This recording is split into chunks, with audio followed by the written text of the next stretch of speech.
Morning, everyone. 27 past 8. You are on the air with Jason Lauren. This is Nova 100. Let's say hello to our next guest. Our next guest is the longest-serving female minister in Victorian state history. It's not lost on me that I am only the second woman to lead this state, and that is also comes with some emotion. Please welcome to the show the Premier of Victoria, Jacinta Allan. Hey, good morning. Good morning. Great Welcome to see back you. to the show. You've rolled in a red suit looking like the Nova mascot this morning. You look gorgeous. I didn't realise I'd coordinated my wardrobe with Nova branding. I'm delighted to. You have. Though. I hope that means you're not going to any other radio stations after this. No, because you're I dressed wouldn't. for us. I would not. If And you you brought are, us treats. I'll give you the Nova Boy head to wear. So, look, last time you were in, I made this comment. I was devastated when we found out you were coming from Bendigo this morning that we didn't give you the heads up to swing past the bakery and bring in a couple of snot blocks. They know how to do it out Country there. bakeries is They so much really better. do. Snot blocks and pies. Yeah. Can't help but notice you walked in with a little bag. Little bit of morning tea on the table. What do we got? Some of Bendigo's finest. Yeah. Well, Oh, my are we allowed to gosh. give a plug? Flora Hill Absolutely. Bakery, Please. Flora Hill Bakehouse. Best vanilla slices in Bendigo. It is my local and my fave bakery. And they're Oh, fresh my. today. They're fresh. Fresh. Oh, my God. See, if Dan delicious. Andrews rolled in with a couple of snot blocks back in the day, Nah. I was about to say he would have got my vote. That's a No. lie.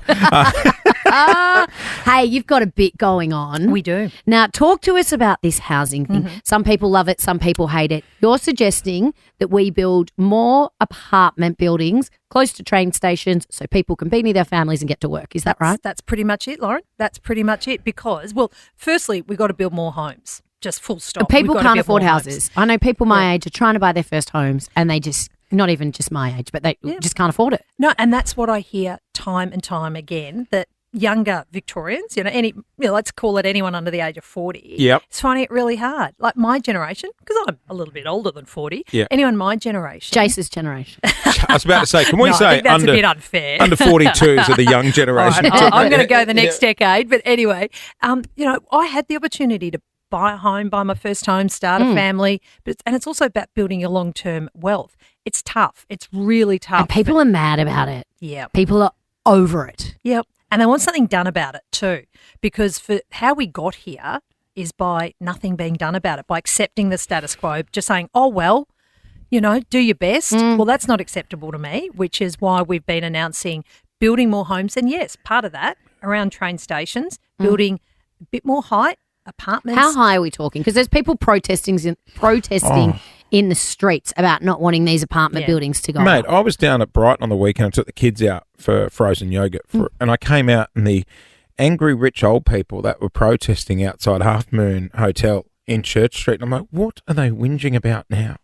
They don't want it in the Bayside area. Well, that appeared to be their argument. But if you start saying, don't have it here, don't have it here, don't have it here, you don't have it anywhere. And that's how we got to this point. So, And so that's why a bit of height around train stations. Yep. And this is something in like closer to the city or out in the outer suburbs? This is across the suburbs, Okay. but identifying train station locations Yeah. because we've been busy removing level crossings, upgrading the Yeah. train line. That's exactly where you want to have people to live. You can Yeah. jump on the train to get to school, Now, use your question. services. Yeah. you're talking building more apartments near train stations. Now, getting rid of like stamp duty costs and stuff like that for people to be able to buy into it cheaper. Are we talking public housing as well? The government will continue to build public, social, Yep. affordable housing. We're doing that already. What this is about how do we build more homes in the private market. Will they be half homes. private, half public? No, Because it'll be a mix, right? it is a It'll be mix. Because there's a It'll be big thing in the mix. States at the moment. I was talking to a friend of ours over there, and what they're doing over there is to get down taxes and stuff like that.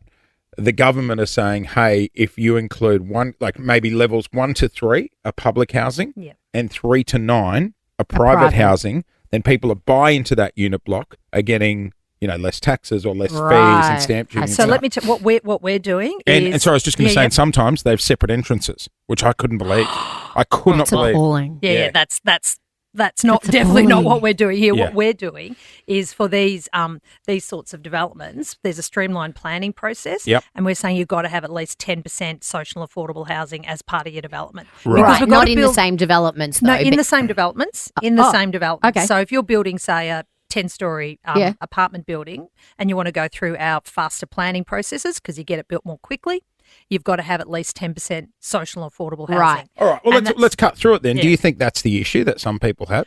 They're like, oh, well, you know what? would I hope don't not. want a building with 10% public housing in would my hope area not. because that's what I reckon. I is hope not, because cracking it in the Bayside area. everyone deserves the dignity of a roof over 100%. their head. But I just and- wonder yeah, if yeah. cutting through all the crap, is that what the issue Gee, is? I'd really hope not, because it doesn't matter whether you need a house that the government builds Yep. or a house that the private industry builds, who they do build the majority of homes in this state. Yeah. We need more of them. Yeah. And that's why we announced we're releasing more land in the Yep. outer suburbs. So if you want a house on a bigger block, there's land supply and a pipeline I for just- you. I Because hate some, but people that- some of the housing in the public housing needs a really good cleanup. I saw an investigation into it the other day, and there's families living in these environments that are so unsafe and Yep. so dangerous for these families and their kids, and they don't want to. Like, some people would rather be in a shelter than be in these places. And you know what I don't like? People that look down, like we used to live on just off Bluff Road in Hampton East there, and there was a huge government housing area. And people used to look down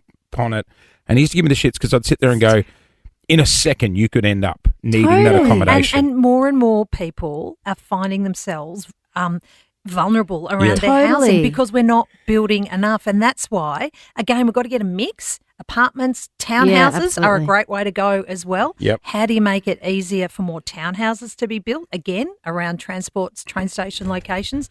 That's what we're focused on. And look, yes, there will be some people who will have a different view and won't like what you're doing. Yeah. But listening to the voices who only say no got us to this point. I want to listen to the people who want us to say yes All right. to building more homes. Okay, bigger issue. Any chance you can have a chat with our local council? I need my bins collected more than fortnightly. That's Yeah. ridiculous. Do you want to call them out? Are Like- you, no. I'm in the I don't Bentley. collect I'm in the bins. Bentley area. Can you make the Fortnightly rule? is killing me, Jacinta. Yeah, well, I'm going around to shopping centres looking for wheelie bins. You've missed and- your chance. Local government elections are on now. You could have. I know. How's your enrolment going in the local Anyway, government? Did you check that? Yeah. Yeah, you found it since you moved? Moving on, Lauren. 13 24 10. If you have a question for the Premier. Hey, I couldn't help but ask- notice you snobbed the Royals. No, well, no. I mean, I think it's great that the King has come to visit Australia, and we would have loved to have him here. Did in you get Melbourne. Why invited? didn't he come to Melbourne? Well, I think there's a bit been said about it. His trip was focused around Sydney and Canberra before he's Boring. had to head off into the Pacific. Couldn't possibly agree. Yeah. Before he had to head off to the to chair the Commonwealth Heads Surely of Government meeting. Look, we would have he loved could to have he stayed went in to school Sydney here. because he's tired, right? He's tired. He could have sent Camilla down for a bit of a We'd have loved to have seen Camilla. night out at Bar Bambi or something. Oh, we would have Camilla taken. would have loved Denise up in Melbourne, don't you think? I couldn't- think she would have. couldn't We imagine could her have going. shown her. So did you choose not to be a part there of was that? there was a reception event that had a significant number of people at Parliament House in Oh, they're a Canberra. snooze fest, aren't And they? again, the government, the Victorian community was really well represented by our governor, who is indeed the King's representative Who's in our that? state, Margaret Gardner. Oh, is God. our governor. God, you palmed the badge off the And Margaret well, there, that, didn't you? and that is an important part of her role. And the government was represented by my Oh, parliamentary that would have been her secretary. Christmas Day having the King and Queen here. Yes. And I've been very busy this week focusing on how we can build more homes. Which is not guaranteed. You didn't want to go to Canberra. Yeah, you didn't want to go. No, Canberra's a great place, but my focus has very much been on building more homes here in Melbourne. You're All in right. Bendigo buying me snot blocks. Okay, no, in all Has seriousness, to get the kids from school one Good day call, this good week. call, good our call. phones have lit up because, I mean, as the Premier of this state, there's a lot of things going on. There's a lot of things people want to talk to you about. We're going to take your calls next. Yep. 13 24 10 if you do want to chat to us and the Premier of Victoria, Jacinta. Allan, do you get nervous when this stuff happens and the public get a chance to actually ask you questions? Well, it's a great part of the job. I say that genuinely, whether it's taking calls or Speaking to people in public. That's what we should be doing. All right. We Great. should be Nothing's doing. off limits. Done. Let's do Jacinta it. Allan takes your calls Focus next. fly. When you hear Coldplay Paradise, give us a ring and you will win tickets to the gig. Are you going to Coldplay, Jacinta? No, I'm not. Well, you're going to have to call us if you want to I win. would Yeah. have to. Now, we've It just might not go down well with the voters if we're like, okay, Jacinta Allan's on the line, you've got The tickets. ticket. Thank you, guys. politicians can't do anything, can they? Even Elbo's in trouble for buying a house, which seems ridiculous to me. But anyway. What'd you think of that? Bad timing? Oh, look.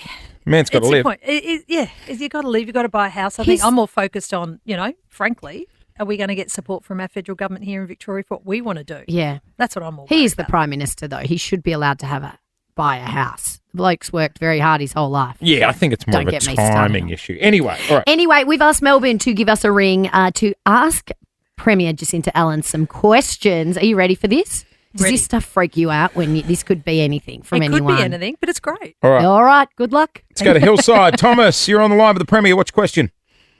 Hi, Jacinta. Hi, Jason, Lauren. Hello. Morning.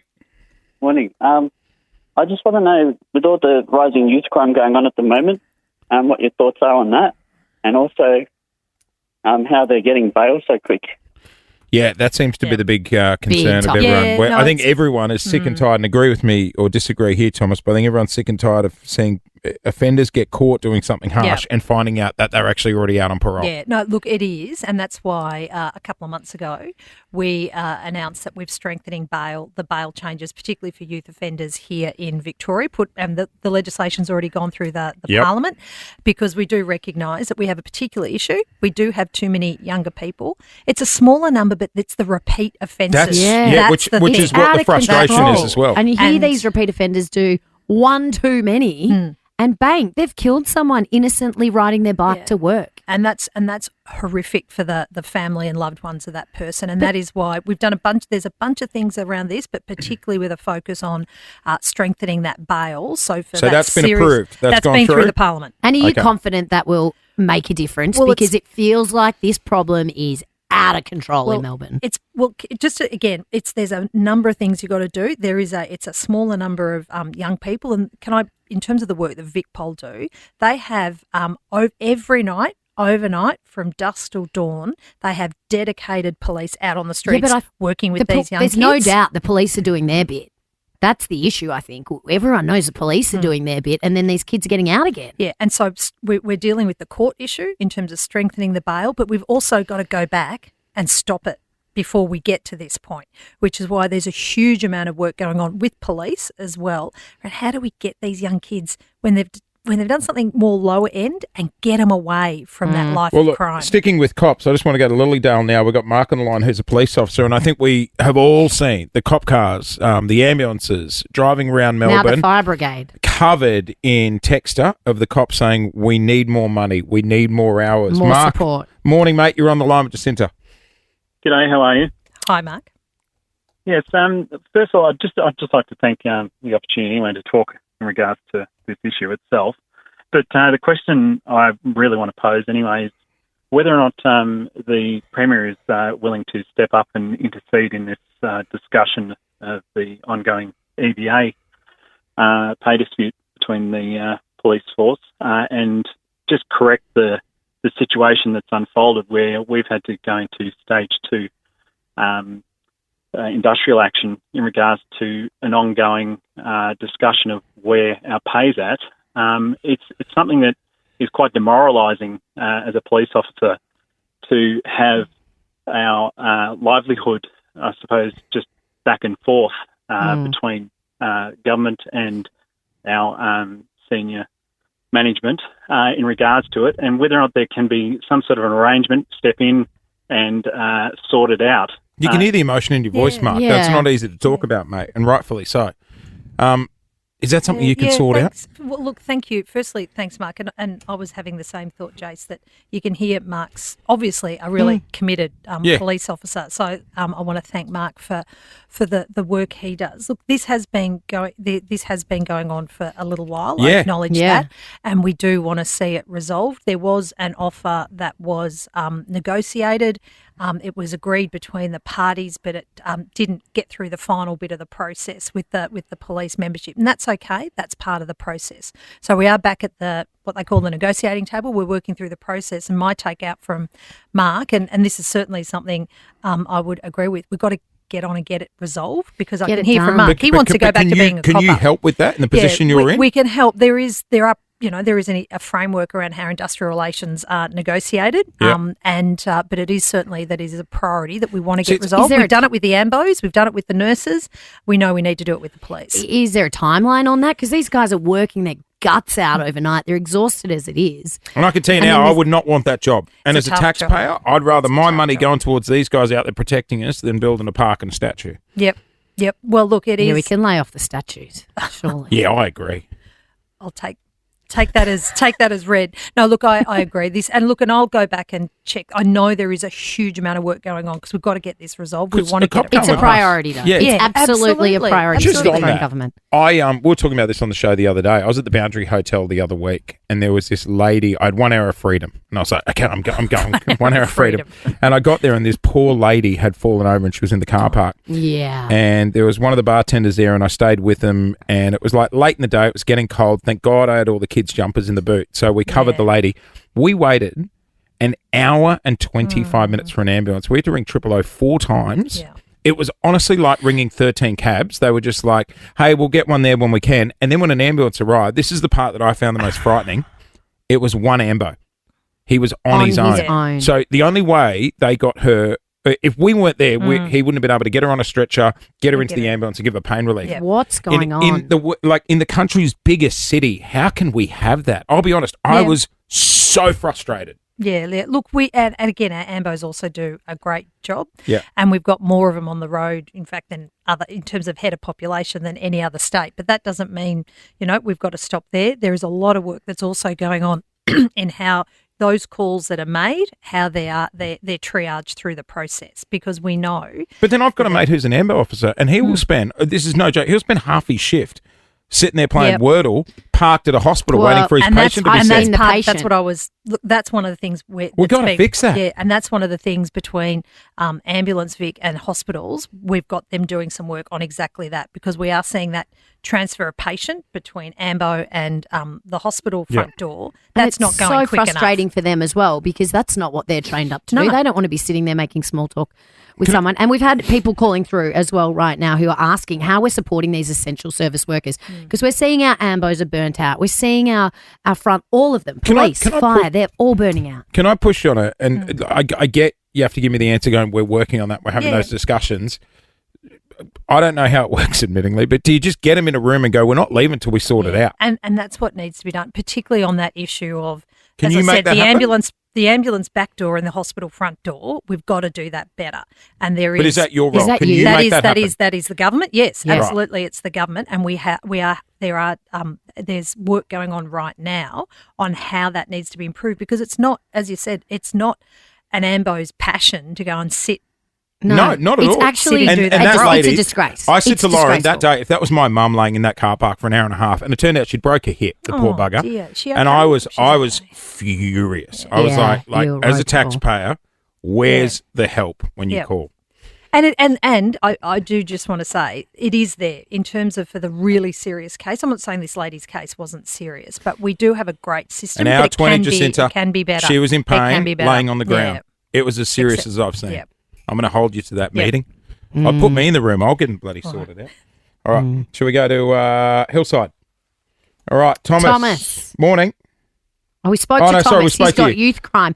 Emily was asking about the essential service workers and how we're helping them with burnout and fatigue, because it feels like all of our frontline workers are on the brink of, like, people don't want to work in. Emily, what industry are you in? I'm actually an accountant. It's Sorry. the family she's worried about. But you've got police officers in your family.